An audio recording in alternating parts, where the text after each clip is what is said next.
gusto ko tong gamitin kapag nasa labas ako, pag nasa outdoors. Kasi it gives a fresh, powdery scent. And Hi guys! So, I have here the Black Waters for Women na Body Dew Spray. And sobra talaga ako na curious dun sa daily scent na Body Dew Spray na ginagamit ni Miss Barbie Forteza.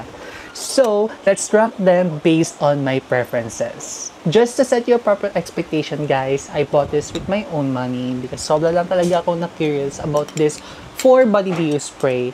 So, I did try this for 4 days with both body and clothes.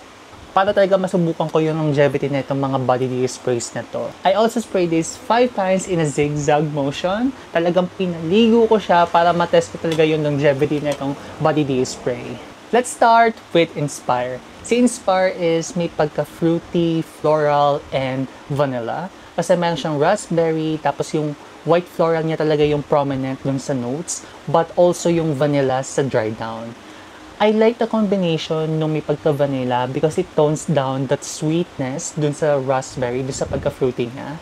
And for me, perfect to on the days na medyo mainit, pero gusto mo maging sweet, pero hindi naman masyadong kabog na kabog.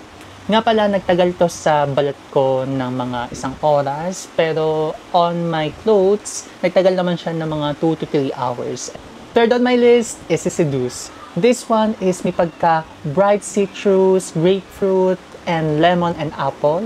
And I like yung blend nung citrus at nung lemon at apple kasi ang fresh ng dating nito.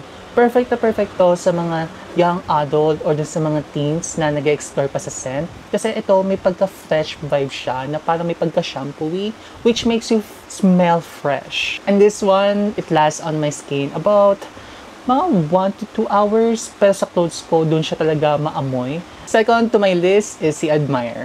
I like this guys, as in so much.